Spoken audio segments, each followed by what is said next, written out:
At Harbor North's Grand Ballroom, 200 guests clapped beneath a shimmering banner that screamed in bold letters, "Congratulations, Dr. Evan Carter."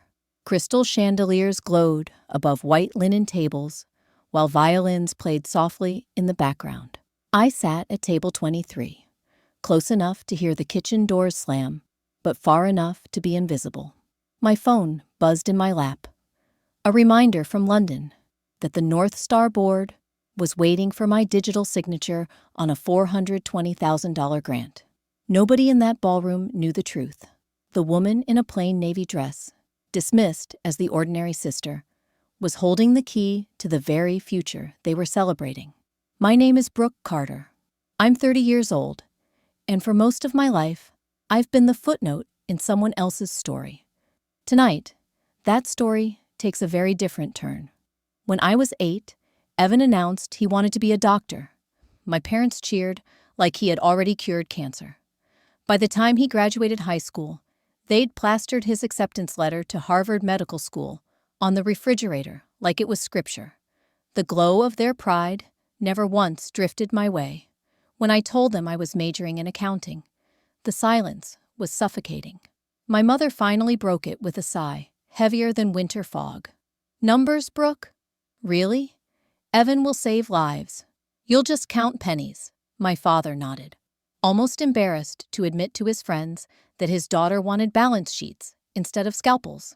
That was the night I realized my worth in their eyes was tied to a stethoscope I would never wear.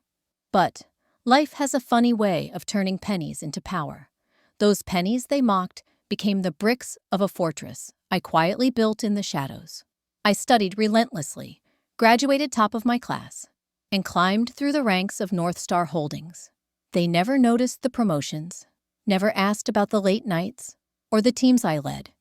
Their focus was fixed on Evan, the golden child bathed in applause. I didn't argue. Being overlooked had its advantages. While he basked in spotlights, I was building something they couldn't even imagine.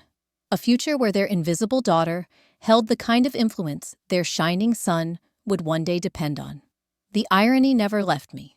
Every time Evan's picture appeared in glossy newsletters or hospital brochures, I reminded myself that invisibility wasn't always a curse. It was cover. And from that cover, I learned to watch, to listen, to strategize. I became the architect of solutions they never even knew existed. The pennies they dismissed became leverage. The spreadsheets they ridiculed became a blueprint for survival. Not just mine, but theirs too. The program began with a slideshow under the title, Carter Family.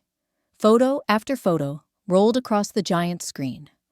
My parents, beaming beside Evan at medical school. Evan shaking hands with hospital executives. Evan cutting ribbons at charity galas.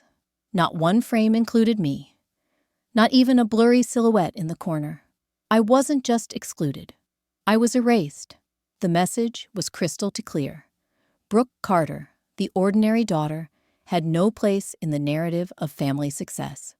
I heard polite laughter ripple through the tables, saw heads nod as my mother whispered to a neighbor about how proud she was of her doctor's son. My chair might as well have been empty, but the thing about being erased is that it makes you hungry to write again. Tonight wasn't just another gala where I played the invisible sibling. Tonight was the night I held the pen, the night I'd step from the margins into the center of the page. Because what they didn't know, what they could never have imagined, is that the daughter they dismissed as ordinary had extraordinary plans, and every chandelier in that ballroom would soon shine a light on the truth they'd worked so hard to ignore. And with that final photograph fading from the screen, I knew exactly how the new script would begin. If you've ever felt invisible in your own family, I'd love to hear your story. Leave a comment and tell me where you're listening from. Because sometimes, knowing we're not alone is the first step to finding our courage. Subscribe if you want to walk with me. Because what comes next is finally reclaiming my name after years of being erased. For 4 years, I sent my parents $2,150 every month, 48 transfers in a row. a total of $103,200. I made sure each memo line carried the same quiet signature. For Mom and Dad, B. It was my way of saying, I see you. I'm here, even if they never saw me back. The first time I made that transfer, I was 26, fresh into my career at North Star. My mom had sighed on the phone about bills piling up. Your brother already pays for so much, Brooke, she said with her usual pride. I didn't correct her. I didn't tell her Evan hadn't paid a cent. I just logged into my account, set up the transfer, and typed those 3 little words. Love. You. Mom. She never mentioned it again. But at the next family dinner, she toasted Evan for being the reason they could keep the house afloat. He smiled. I swallowed my silence. That was the night I became the family's secret lifeline, hidden behind Evan's spotlight. But silence is heavy. Month after month, I watched my savings thin. I drove my 12-year-old Honda until it rattled its stoplights, skipped vacations, bought secondhand furniture, while my colleagues posted photos of their weekend getaways. Every trade-off I made was for them, and every time, the gratitude was redirected toward my brother. Still, I kept going. I told myself it didn't matter who got the credit. I told myself family meant sacrifice. But underneath, a storm was building. Because no matter how much I gave, I was still the ordinary one, the daughter whose choices embarrassed them. The cruelest part? I had handed Evan the very key he used to rob me. Years ago, he'd asked to co-manage our parents' account. It'll simplify their taxes, he said casually, like it was no big deal. He knew I wouldn't push back. I agreed, not wanting to be the problem child. That decision came back to haunt me. On the night of his gala, my phone buzzed with an attachment from my assistant. Copies of our parents' bank statements for tax purposes. My eyes scanned the page, and my breath caught. Every transfer I had sent, every note signed for Mom and Dad, B, had been rerouted into Evan's investment accounts. He hadn't just accepted the praise. He had siphoned the money itself. My money, my sacrifices. The numbers blurred as anger and clarity mixed inside me. This wasn't a misunderstanding. This wasn't family pride, lost in translation. This was theft, dressed up in Evan's tailored smile. The pennies my mother ridiculed, the pennies my father dismissed, had been feeding his empire of lies. I wanted to stand then and there, slam the evidence down on a linen-covered table, and force the room to see. But I didn't. Timing is everything. And I knew the right moment hadn't arrived yet. That moment came seconds later. My mother stepped up to the microphone in her pearl-trimmed jacket, her face glowing with pride. She dabbed at her eyes, leaned close to the mic, and with a laugh that carried across the chandeliers, said, "Brooke just does small-time accounting." The room chuckled along with her. My hands tightened around my phone. They still thought I was invisible. But the truth was about to hit them harder than they could imagine. My phone buzzed again, beneath the tablecloth. I glanced down, shielding the screen from the curious eyes around me. A message from Jennifer, my assistant. North Star Board in London needs your decision tonight. Funding approval can't wait. My chest tightened. I knew exactly which grant she meant.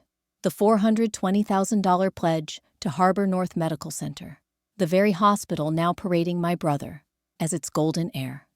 The irony was suffocating. Their celebration stood on the edge of my pen stroke, and no one here had the faintest idea. I typed back quickly, "Hold them off. I'll decide later." My thumb hovered over send for a second longer than it should have. Delay meant risk. London was 8 hours ahead, and their boardroom was already buzzing. But I wasn't ready. Not yet. Timing mattered. And this time, I wanted the truth to unfold on my terms. I glanced across the ballroom. My parents floated from table to table, glowing like royalty. I could almost hear the words before they spoke them. Evan provided this. Evan arranged that. The lie was so rehearsed, it no longer sounded like a lie. It sounded like family tradition. And for years, I had fed it. Not just with money, but with silence. I had never told them I'd stopped the transfers. That last payment, $2,150, memo line for mom and dad. B was the final one. I canceled the automatic schedule a month ago. But instead of confessing, instead of bracing for the fallout privately, I chose to keep quiet. I wanted the truth to detonate here, in this room, under the chandeliers, where they'd erased me for so long. Was it cruel? Maybe. Was it calculated? Absolutely. Sometimes justice needs an audience. A waiter set down another glass of champagne at my table, giving me a nod as if I belonged. I almost laughed. Belonged. My name wasn't even in the slideshow. I was the placeholder relative, the chair they filled, so the back of the room didn't look empty. As I lifted the glass, I felt a tap on my shoulder. I turned to find a man in a charcoal suit, a hospital board pin gleaming on his lapel. His voice was low, cautious. "Excuse me, are you Brooke Carter?" My pulse stuttered. "I think I saw your name on North Star emails," he added, eyes narrowing as if trying to match the invisible sister with the woman who signed billion-dollar approvals. The words hung between us, heavy, dangerous. Did he know who I really was?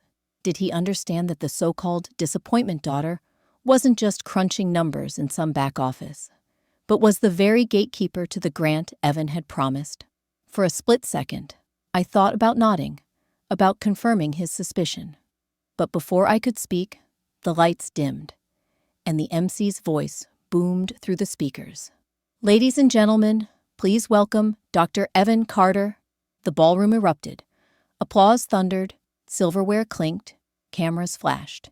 Evan stepped onto the stage in a tailored suit, every inch the star of the evening. He paused for effect, soaking in the praise, the kind of adoration I had never known. And then, with a confidence that made my skin crawl, he leaned into the microphone. "Funding is secured for the next 5 years," he declared. The crowd roared, standing to their feet.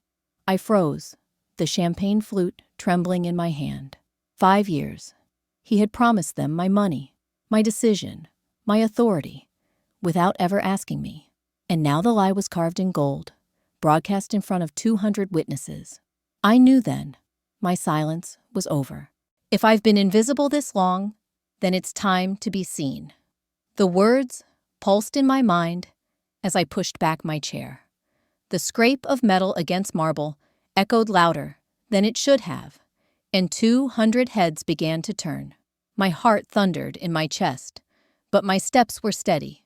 For years I'd walked small, sat quietly, smiled politely. Tonight, I let every heel strike ring out like a drumbeat.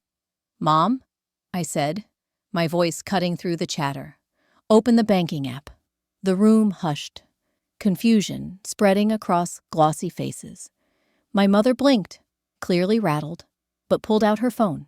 She tapped nervously, her manicured nails clicking against the screen. A moment later, she gasped. $620, she whispered, the number slipping from her lips like a betrayal.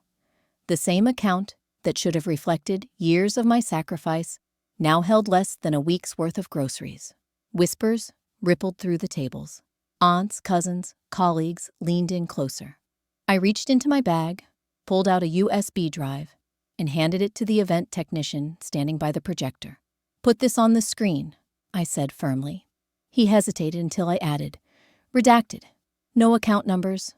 With a quick nod, he clicked through the files, and suddenly, across the massive screen where Evan's smiling face had flashed only minutes before, my evidence glowed in black and white. The ballroom gasped as line after line of transactions filled the screen. Each entry carried my memo. For Mom and Dad, B. The crowd saw exactly what I had done. Month after month, money flowing in, supposed to cover mortgages, medical bills, everyday stability. For a second, I felt exposed, bearing the private sacrifices I had hidden for so long. But then I saw the looks on their faces. Shock, recognition, disbelief, and I knew it was worth it. "Look closer," I said, gesturing toward the highlighted line. An $18,700 withdrawal, marked for an emergency surgery. My mother's hand flew to her chest. Surgery, she repeated, her voice trembling. Brooke, I haven't had surgery in years. Gasps spread through the ballroom. I let the silence settle, heavy and undeniable. The truth was plain. Someone had siphoned the money, covering lies with fabricated emergencies. The spotlight, for once, wasn't on Evan's polished grin. It was on the cracks forming in his perfect story. Do you see now? I asked, my voice steadier than I felt. This isn't about being the disappointment daughter. This is about where the money really went. Evan shifted uncomfortably on stage, his jaw tight, his knuckles white around the microphone. My father rose, halfway from his chair, his face red with confusion and anger. But, before either of them could speak, a new voice broke through. Miss Carter. The hospital chairman stood, his tone calm but razor-sharp, his eyes locked onto mine, unblinking. Do you actually control that $420,000 grant?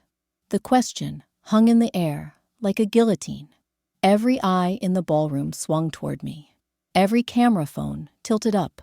Every ounce of disbelief hardened into something else. Curiosity, anticipation, fear. I felt the weight of years pressing on my shoulders. The years of silence, of erased photos, of laughter at my expense. And for the first time, I didn't shrink under it. I straightened my spine, lifted my chin, and prepared to answer. But not yet. Timing was still mine to control. If you've ever felt like the spare chair at your own table, I said slowly, letting my gaze sweep across the room. Tell me what boundary you wish you'd set sooner. The silence was electric. Everyone leaned forward, waiting. I pulled my phone from my bag and pressed the speaker button. The ringtone echoed across the ballroom, bouncing off marble and crystal. 200 guests froze, mid-sip. The kind of silence that feels like the air itself is waiting. My assistant answered first. Brooke, the board is assembled in London. They're waiting for your decision. Every eye in the room turned toward me. I met the gaze of the hospital chairman, then lifted my chin. Put them on, I said. A click, then a new voice, deep and measured, filled the ballroom. This is North Star Holdings. Ms. Carter, do we have your approval for the Harbor North grant? A murmur rippled through the audience. Heads swiveled toward Evan, who shifted uneasily at the podium. I steadied my breath. This was it. No more silence, no more shadows. For the record, I said clearly, I hold final authority over every charitable grant exceeding $100,000, including this one. Gasps. Someone dropped their fork. My parents looked as if the floor had opened beneath them. I could feel Evan's eyes boring into me, his practiced smile cracking at the edges. And then I did it. The thing most people would call reckless, maybe even cruel. The thing I knew would ignite scandal before the night was over. The Harbor North grant is denied, I announced. Not in a closed boardroom, not in an email, but here, in front of 200 witnesses. The room erupted. Voices rose, people whispering, denied. Did she say denied? Some clapped hands to mouths. Others craned their necks for a better view. The hospital executives at table 1 sat frozen, their champagne untouched, as if waiting for someone to tell them this was a joke. This is outrageous, my father barked, standing halfway. My mother's face went pale, but I didn't flinch. Transparency matters, I continued. And when the project lead misrepresents funding sources, North Star will not support it. As if on cue, the projector flickered, and a video began to play. The sound filled the room. Evan's voice, unmistakable, confident. Don't worry, he was saying to an unseen caller. The funding is guaranteed through family. Trust me, I have it covered. The crowd gasped in unison. My head snapped toward the screen, though I'd already guessed what it was. Someone had leaked the recording. Maybe a colleague. Maybe karma. Either way, it was damning. The footage showed Evan leaning back in his office chair, grinning like a man untouchable. My sister will sign off, he bragged. She doesn't have a choice. It's family. The words echoed through the ballroom, sealing his downfall. Murmurs turned into pointed stares. The hospital board members looked furious, their trust unraveling in real time. Evan's composure shattered. His face went red, his hand clutching the microphone like a lifeline. "You're ruining me!" he shouted, his voice cracking as the room turned against him. The words hung in the air, raw and desperate, while the cameras caught every second. And in that moment, for the first time in 30 years, I wasn't the one being ruined. He was. The ballroom buzzed with chaos, gasps, whispers, cell phones recording every second. But I didn't let the noise shake me. I gripped the microphone, steadying my voice until the room slowly quieted. "Since the Harbor North grant has been declined," I said, "let me tell you what will take its place." The spotlight swung toward me, almost reluctant to move from Evan, but now every beam was mine. "I'm establishing the Carter Ledger Fellowship," I continued. 80 full scholarships over the next 4 years, valued at $3.2 million of my own money. The crowd reacted in waves. Some gasped, some clapped. Others turned to one another in disbelief. I let the words settle. For years, I had been dismissed as ordinary, invisible. Tonight, I was announcing a program bigger than anything Evan had ever touched. And yes, I added, anticipating the question, this comes directly from me. Not from a hospital, not from a corporation's charity budget. My personal funds. Because accountants may work behind the curtain, but we understand the value of every opportunity. The applause began, cautious at first, then growing. But I noticed my parents' faces, confused, hurt. My father whispered something sharp into my mother's ear. She shook her head, eyes wet, and I knew why. I had left one word out deliberately. Family. It was the Carter Ledger Fellowship, not the Carter Family Fellowship. That omission was my line in the sand. A line they could see, but not cross. I had built this without them, and I wasn't going to dress it up as a gift from the people who had erased me. It was my legacy, not theirs. But I could already imagine the debates later, people calling me cold, too harsh, ungrateful. And maybe they'd be right. Maybe it was a little cruel. But cruelty, I decided, was sometimes just the shape truth takes when it finally speaks. As the applause faded, my phone buzzed again. This time it wasn't Jennifer, and it wasn't the board in London. It was a message from our family lawyer. My pulse quickened as I read. "Brooke, urgent. Evan has multiple loans and credit cards in your parents' names. Defaults looming. 60 days before foreclosure." The blood drained from my face. It wasn't just my money he had stolen. He had put our parents on the edge of collapse. Retirement savings, the house, their credit, it was all poisoned by his arrogance. I swallowed hard, keeping my expression even as my world tilted. This was bigger than a betrayal. This was legal disaster. I raised my eyes from the screen, scanning the room. Did my parents know? Judging by their dazed expressions, no. They still believed in the golden boy standing on stage, even as his empire crumbled beneath their feet. Before I could decide whether to reveal the message, the hospital chairman rose. His face was stone, his voice unflinching.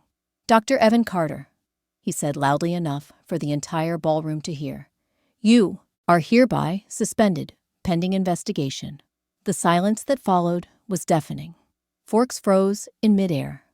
Someone dropped a champagne glass, the crash splintering through the hush.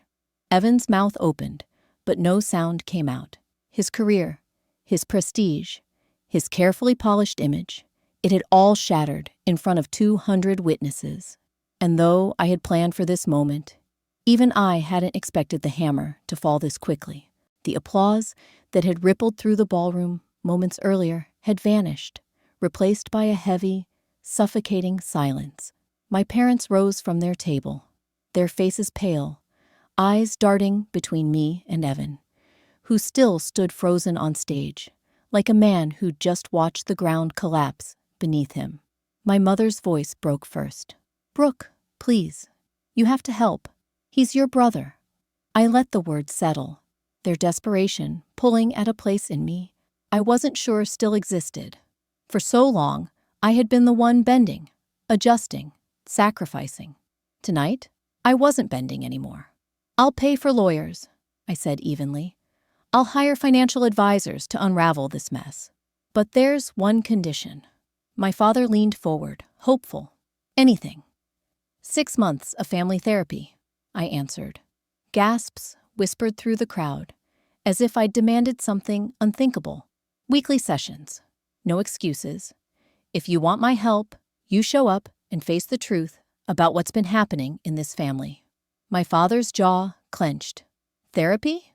That's non-negotiable, I interrupted. For the first time, my voice didn't shake in his presence.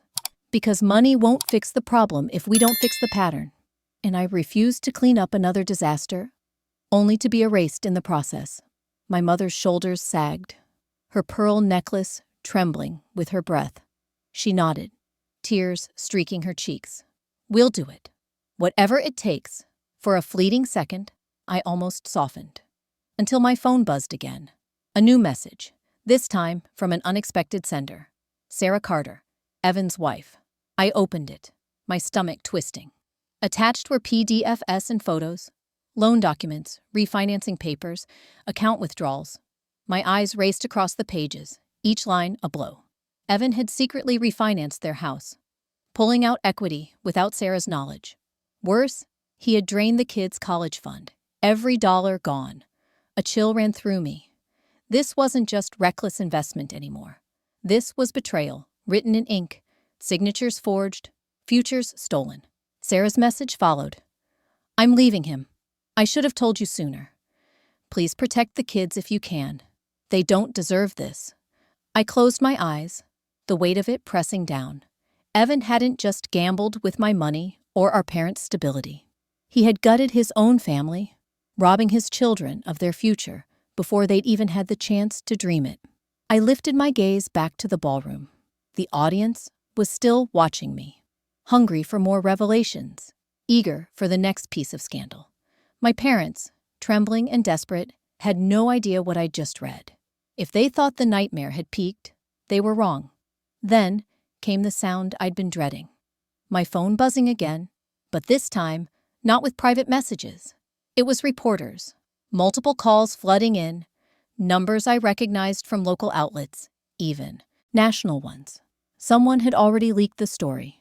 Maybe it was the hospital staff, maybe a guest streaming live from their phone.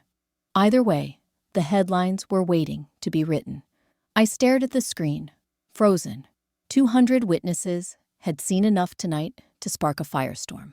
But what I did next, whether I answered, whether I gave a statement, whether I stayed silent, would shape everything. The ballroom felt smaller, the chandeliers dimmer. My family's eyes begged me for rescue. The hospital board's eyes demanded accountability, and the world's eyes, suddenly watching through glowing screens, waited for me to decide. Would I speak, or would I let silence roar louder than words? 9 months later, the world looked nothing like it had that night in the Harbor North ballroom. Back then, the chandeliers had burned like interrogation lights, every face watching, every whisper a dagger. Tonight, the lights were gentler, softer. They glowed over rows of students seated in pressed shirts and secondhand dresses, their eyes wide with a mixture of nerves and hope. The first class of the Carter Ledger Fellows had arrived, 80 of them, chosen from hundreds of applications, each carrying a story of being overlooked, underestimated, written off as ordinary. I stood at the podium, scanning their faces. Behind them sat an audience of donors, professors, and mentors who believed in the same truth I had carved out of chaos, that accountants, the so-called invisible backbone, deserved to be recognized for their power.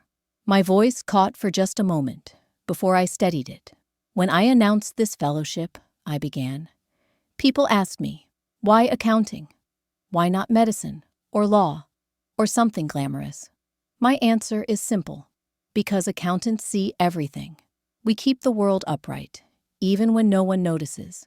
And sometimes, the people who never get their picture on the slideshow are the ones holding it all together. The students clapped, tentative at first, then with growing strength. I saw in their faces the same quiet determination I had once carried alone. Now it was reflected back at me 100-fold. My parents sat in the front row. 9 months of weekly therapy had carved new lines in them, not just of age, but of humility. My mother no longer wore the smug smile she'd once flashed at galas. Tonight, she looked smaller, softer, her hands folded tightly in her lap. My father, once booming and dismissive, now listened more than he spoke. Therapy hadn't turned us into a picture-perfect family. Maybe it never would, but it had forced them to confront the truth. The golden child had been built on borrowed light, and the daughter they had dismissed had been the one holding up the house all along. Evan wasn't here. He was in a rehabilitation program, court-mandated after the investigation revealed the full scope of his financial misdeeds. The hospital had terminated him. The gambling, the forged signatures, the misuse of family funds. It had all caught up. Sarah had filed for divorce, taking the children with her. She had sent me a message a few weeks earlier, thanking me for standing up when she hadn't been able to. "You gave me courage," she wrote. "The kids will know who really fought for them." It still hurt to think of my brother. Despite everything, I couldn't erase the image of the boy I'd grown up with. The one who used to sneak cookies into my backpack and tell me I was smarter than the teachers. But somewhere along the way, ambition curdled into entitlement, and entitlement rotted into greed. I hadn't destroyed him. He'd destroyed himself. All I had done was stop being his shield. The ceremony continued. One by one, students came to the stage to accept their awards. Some shook my hand, timidly. Others clutched me in fierce hugs. "You're the reason I'll be the first in my family to go to college," one whispered. Another, with tears in her eyes, said, "People told me I'd never matter. You proved them wrong." Each word stitched a piece of me back together. For years, I had poured money into a void, hoping to be seen. Tonight, I didn't need my parents' approval to feel whole. I saw myself in every student stepping onto that stage, overlooked, underestimated, but unstoppable once given the chance. After the ceremony, my parents approached me, holding something wrapped in brown paper. My father cleared his throat, his voice trembling. "We wanted to give you this." I unwrapped it slowly. Inside was a restored photograph from my college graduation. There I was, laughing as I threw my cap in the air, honors cords draped around my shoulders. I hadn't even known the picture existed, my mother explained, her voice cracking. "We found it in a box in the attic, along with your awards, your report cards, your acceptance letters. We kept everything, Brooke. We forgot to look at it." Tears blurred my vision. For a long time, I had believed they hadn't saved anything of me at all. That erasure was absolute. But maybe it wasn't. Maybe they had hidden me away, not out of malice, but out of blindness. Therapy had begun to chip at that blindness. They were seeing me now, not perfectly, not completely, but enough to start. As we stood there, the students buzzing around us, I realized something important. This journey hadn't been about revenge, though it might have looked that way from the outside. It was about boundaries, about finally refusing to live invisible, about demanding that love come with respect, not erasure. I returned to the podium for closing remarks, my voice strong and clear. "If there's one lesson I want you all to take tonight," I said to the students, "it's this. Your worth is not defined by who notices you. It exists regardless of recognition.